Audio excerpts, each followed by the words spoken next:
So in the middle part of this chapter, after arriving in New York, they fuss and squabble and they eventually take a suite at the Plaza Hotel, which is another great example of the extravagance and their lack of care for money. Daisy's suggestion was that they hire 5 bathrooms and take cold baths as a way of getting out of the heat. But then they do actually get a room. They've had fights on the way, but it's large and stifling. And though it was already 4 o'clock, opening the windows only emitted a gust of hot shrubbery from the park.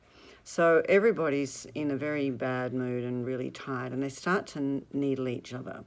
"Open another window," commanded Daisy. "There aren't any more." "Well, we'd better telephone for an axe." So they're getting stroppy with each other. Tom unrolls a bottle of whiskey from his towel and puts it on the table. And Gatsby makes the mistake of intervening. "Why not let her alone, old sport?" remarked Gatsby. "You're the one that wanted to come to town." There was a moment of silence. The telephone book slipped from its nail. Now, you won't have seen them, but a telephone book is a terribly fat book. So for it to fall off the nail that it's hanging on, it's going to make a gigantic thud. And then Tom starts needling. "That's a great expression of yours, isn't it?" said Tom sharply. "All this old sport business, where'd you pick that up?" "Now see here, Tom," said Daisy, turning around from the mirror. "If you're going to make personal remarks, I won't stay here a minute. Call up and order ice and the mint julep."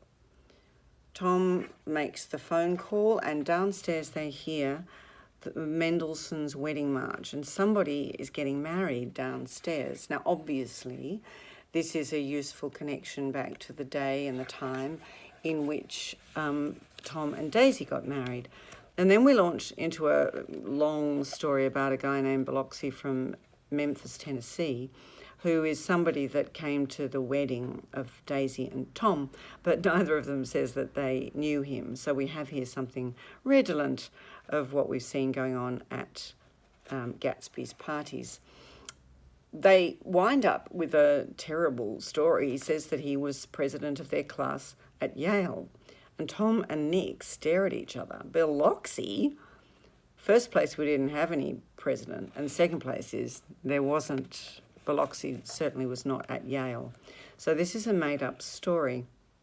And then Tom turns on Gatsby again. "By the way, Mr. Gatsby, I understand you're an Oxford man." "Not exactly." "Oh, yeah, I understand you went to Oxford." "Yes, I went there." A pause. Then Tom's voice, incredulous and insulting. "You must have gone there about the time Biloxi went to New Haven," which is saying that Gatsby's pretending and never went there at all. He goes on and Gatsby explains it was an opportunity they gave to some of the officers after the armistice. And Nick, says, "I wanted to get up and slap him on the back. I had one of those renewals of complete faith in him that I'd experienced before."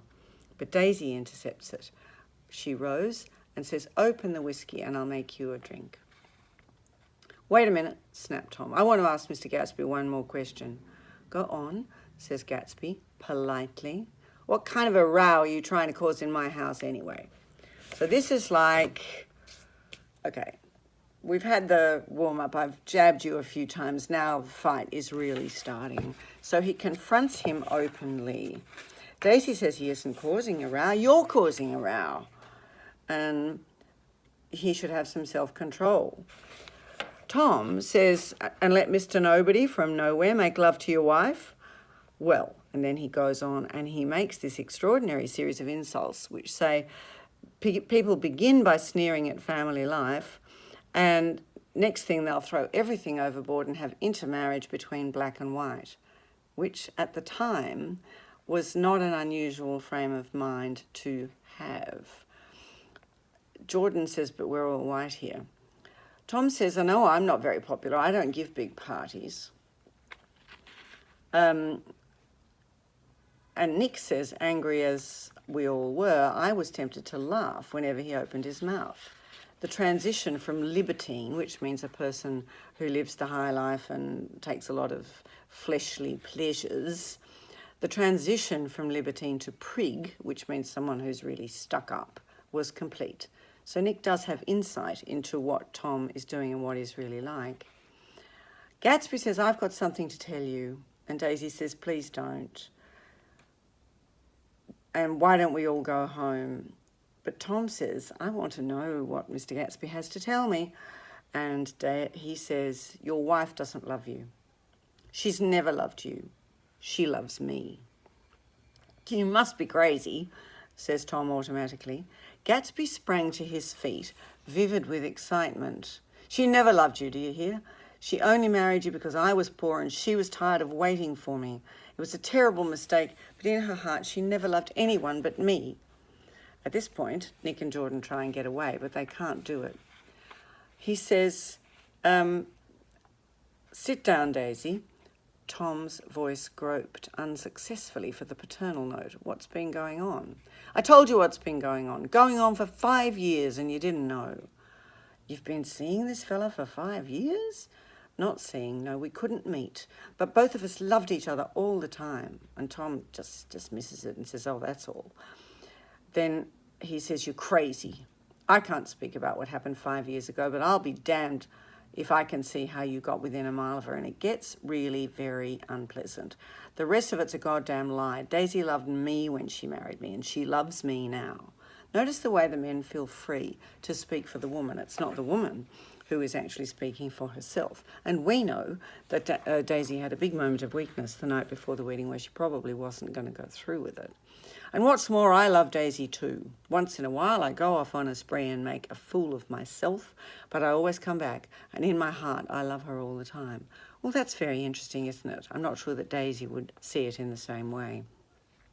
Gatsby walked over and stood beside her. Just tell the truth that you never loved him, and it will be all wiped forever. She looked at him blindly. So she looks at him and doesn't see. How could I love him? You never loved him. She hesitated. I never loved him, she said with perceptible reluctance. And then Tom starts mentioning experiences that they've shared, romantic experiences in Kapuolani, the time that he carried her up from the sea, down from the punch bowl to keep your shoes dry. All of these shared moments, there's a husky tenderness in his tone. She says, please don't, and her voice was cold, but the rancour was gone from it. She's not mad. She says to Gatsby, I love you now. Isn't that enough? I can't help what's past. I did love him once, but I loved you too. Gatsby's eyes open and close. You loved me too? And Tom says, even that's a lie. She didn't know you were alive. Things between Daisy and me that you never know, that neither of us can ever forget. The words seem to bite physically into Gatsby. She says, even now I can't say I never loved Tom. It wouldn't be true. Of course it wouldn't. You don't understand, said Gatsby with a touch of panic. You're not going to take care of her anymore. I'm not? But Tom opened his eyes wide and laughed. Why is that? Daisy's leaving you. I am, though, she said with a visible effort. She's not leaving me. Tom's words suddenly leaned down over Gatsby. Certainly not for a common swindler who'd have to steal the ring he put on her finger. So here we have this whole class and wealth thing, and Tom just being the bully that he is. Who are you anyhow? You're one of that bunch that hangs around with Maya Wolfsheim.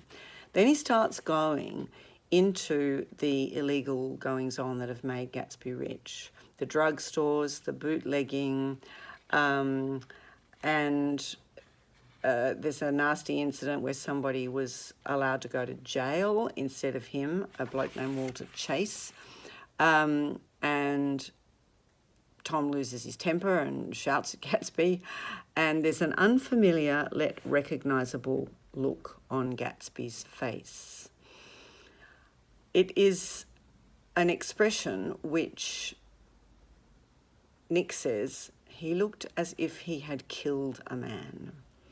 For a moment, the set of his face could be described just in that fantastic way. It passed, and he began to talk excitedly to Daisy, denying everything and defending his name against accusations. So this is hinting at the fact that there is something dark and very nasty within Gatsby. It's just that he doesn't allow that part of himself into his connection with Daisy, who gets more and more wound up and says, "Please, Tom, I can't stand this anymore." Her frightened eyes told that whatever intentions or courage she had were definitely gone. Tom says, "Okay, you two start on home, Daisy," in Mr. Gatsby's car. Now that's a really important sign. Tom is prepared to let her go home with Gatsby because Tom knows that he's won and that Daisy is not going to be leaving him and that this is likely to be the last time that they are together. He doesn't seriously have any competition from Tom. He says, "Go on, he won't annoy you." I think he realises that his presumptuous little flirtation is over, Tom being patronising. They were gone without a word. After a moment, Tom got up and began wrapping the unopened bottle of whiskey. "Do you want any of this stuff, Nick?" "What?" "No." And then Nick says, "I just remembered that today's my birthday." I was 30. Before me stretched the portentous, menacing road of a new decade. And when you turn 30, that's a big moment. It's the end of youth and the move into proper adulthood where you need to start being responsible. And any birthday with a 0 in it is a significant marker that the decades are passing by. He gets into the car, with Jordan and with Tom. 30. The promise of a decade of loneliness, a thinning list of single men to know, a thinning briefcase of enthusiasm, thinning hair.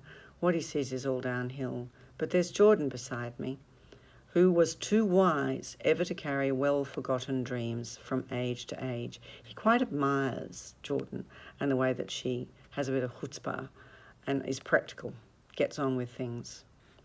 As we passed over the dark bridge, her wan face fell lazily against my coat's shoulder, and the formidable stroke of 30 died away with the reassuring pressure of her hand. "Remember when we came into town, across the bridge? Now we're leaving town." So we drove on toward death through the cooling twilight.